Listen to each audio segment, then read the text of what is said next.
All right, hey, good morning, everybody. Welcome into episode 5. This is the Alliance Inside Podcast. I'm your host, Jonathan Bam Rivers, and our special guest today is Mr. Owen Webster, who's the project manager for Alliance. Owen, good to see you, man. Thank you, sir. So for everybody that doesn't know, Owen is actually the reason that I'm here. It started all with a door hanger that he put on my door, and I reached out to Alliance Specialty Contractor from a marketing standpoint, and the rest has been history. So one, I want to say I appreciate it. Thank you. And you were down in Savannah at that point in time, correct? Yes, sir, I was so on vacation. He was blessing people who didn't even realize it at that time. So what I want to do here, man, this is a podcast for the people by Alliance Specialty Contractor. You guys are a phenomenal organization, and I think the most phenomenal thing about it is a lot of people don't know about you yet. Yes. So the growth is going to be exponential in this area. So first of all, talk to us about how you became synonymous and engaged with Alliance Specialty Contractor.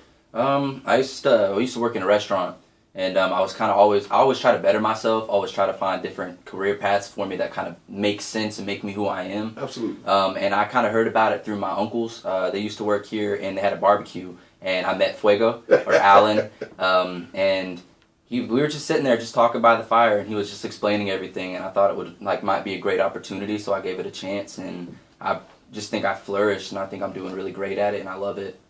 So from the 5 restaurant kitchens to the 5 Alliance Specialty Contractor, right? So talk to them about that. That's a transition, right? Because a lot of people in this industry may have had some experience, right? They may have done it before. How was that transition for you? And talk about some of the tough times and how you've been able to overcome those and thrive in this position. Okay. At first, I was very skeptical about it because I've never done anything like this before. I've done kind of like construction stuff, like landscaping, pools, stuff like that, but I've never been on a roof. Right. I'd never even thought about doing something like this. So going from working in a kitchen, working a 9 to 5, to going to a job where you kind of make your schedule, and you kind of do you, and it's a very freeing job. So going from something that was kind of, you have to do this at a certain time all day, every day, to, whatever happens, you make your stuff possible.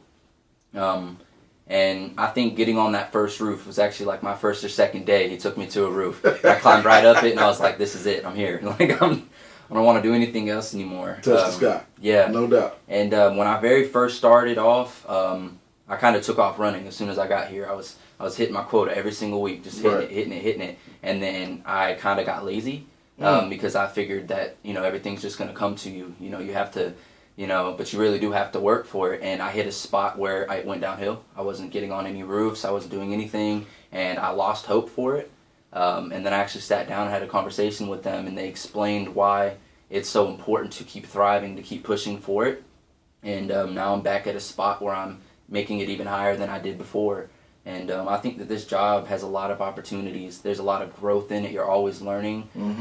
It's honestly a very great place. Well, I want to go back to something right there, because if you're somebody who performs at a high level like you've been doing, there's always that opportunity to become complacent. Yes. Right? And as a speaker, I talk to people all the time about the product life cycle, where you introduce yourself to the market, and then you're growing your business or your services. And then that third stage is the maturity stage. Yeah. And that's kind of like where it can be the worst stage, because even though you may be at the top of your game, you may start feeling, I don't need to do as much or work as hard anymore because it's coming to me, like you just said. But that fourth stage, which is the decline stage, can be an issue. Yeah. So I'm glad that you understand that you have to continue to sharpen yourself every single day. And going back to what you said earlier, you talked about having your own schedule, basically, and basically having the freedom to work the way you need to work and get the job done.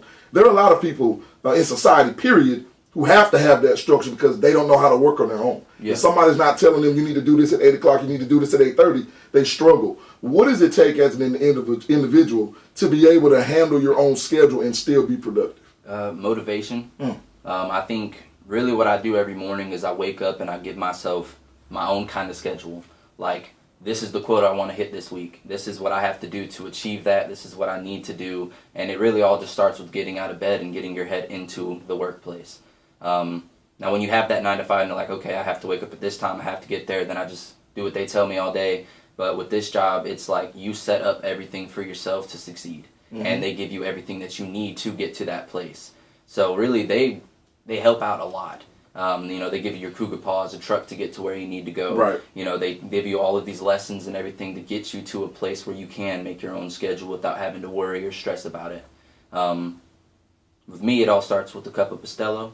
Come in here, I get a cup of coffee. Now tell all those, I'm about to say, for people that don't know, what is Pastello? Because I'm not a coffee drinker myself. It's It's just really great coffee. I know they introduced it to me when I first had it. I was like, whoa. There's something good here. Yeah. Absolutely. Well, man, you said something that I don't even think you realize. When you continue to talk about the 9-to-5 job, you use two words that really stuck out to me. Have to. Yeah. And I think in today's world, a lot of us feel like we're doing what we have to get by, and we don't understand that we can do what we want to and thrive. Yes. Talk to us about that. How is working at Alliance Specialty Contractor a situation where it's more of a get to rather than a have to?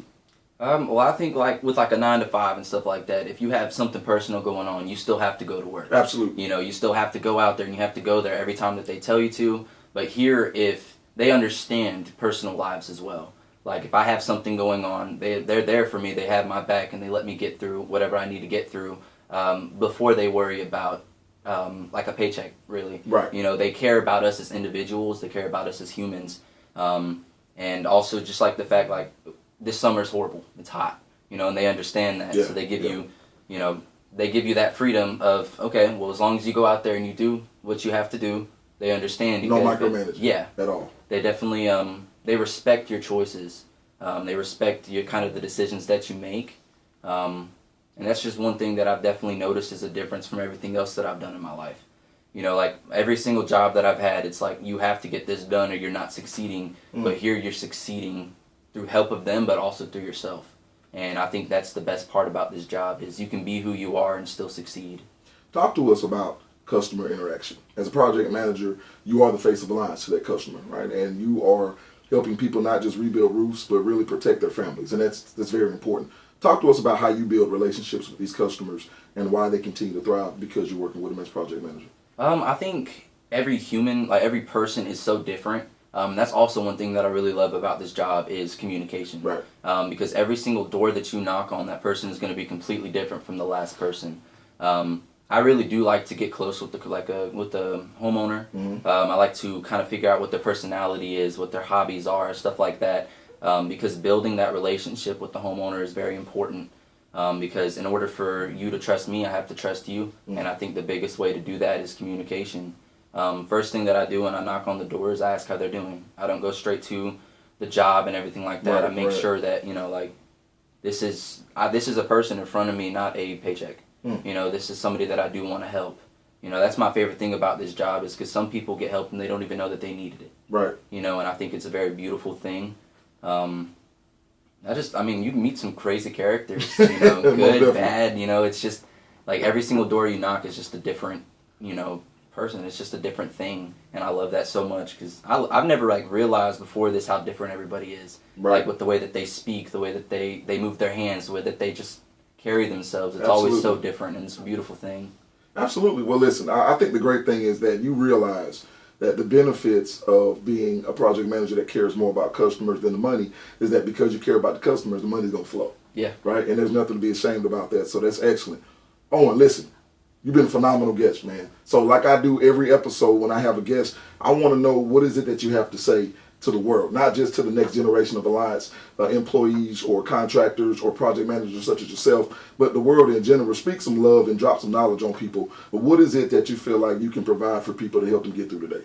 I think first things first is don't be scared to take a chance because you never know what life will throw to you. I think that there's a lot of obstacles in life that a lot of people have to overcome, but sometimes all it takes is that growth in yourself. Just take that chance, give it all you have, and watch, you know. I'm a very religious person. I think that God carries me. Always. I think that God gets me where I need to be. And taking that chance and trusting in God got me to a place where I can say that I'm happy, I'm successful, and I'm still really young, you know, and I have so much life still to live. Right. And knowing that I started with a chance, and it got me to a place where I never saw myself, especially at my age. Absolutely. You know, I think there's a lot of things in life that people are scared to do. Yes, sir. And a lot of times I think just taking that chance gets you where you need to be. Well, see, now I know why you're the one who left that door hanging on my door, man. Owen, you the man, brother. Yeah, I appreciate your time. Sir. Guys, Owen Webster, I don't know what else to say about everybody here at Alliance Specialty Contractor. I always come in and feel like I know what's going to happen, and I'm always pleasantly surprised. So this has been a blessing.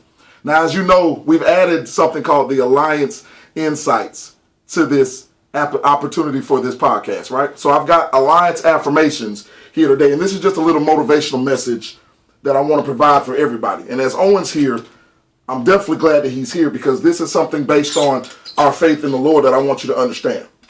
So here I have an empty cup, and I'm showing you this so you don't think I'm lying to you, right? I'm not a magician. This is an empty cup, okay?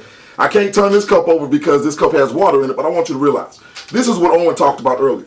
This is somebody who has nothing. And I don't just mean physically or tangible things. I mean, this is somebody who may not have love in their heart right now. They may not have encouragement. They may not have the time of day to understand how great they are and how phenomenal they are in God's eyes. And this is you. This is you who has the knowledge, who has the love, who has the initiative to want to bless somebody.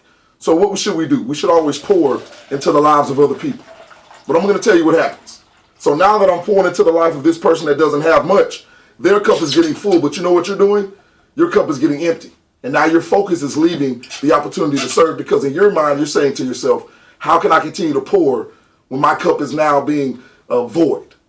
I'm losing knowledge. I'm losing virtue. I'm losing love. I'm losing because I'm giving to somebody else. And what does that do to us? It makes us reluctant to continue to pour. What I want you to realize is that once you keep pouring, you don't know what pouring into somebody else is going to do for you because while you think your cup is empty, there's an individual behind you who doesn't even know you, who's seeing everything you're doing and they're ready to pour into your cup. So I hope you realize this illustration. Just because you're pouring into somebody else's cup doesn't mean that you are losing anything. In actuality, you're gaining everything. This has been another episode of the Alliance Inside Podcast. This is my guy, Owen Webster. We've got Jody Crum and Ariana here, and we got my interns. I got to talk to them, Tyler and C. Minda. Yeah. Everybody's crunk right now because I got it right for the first time. Listen, this is the 5th episode, but it won't be the last. And remember, with Alliance Specialty Contractor, they're always building better roofs and even better relationships. I'm your boy, Jonathan Ben Rivers, and we'll see you next time. God bless.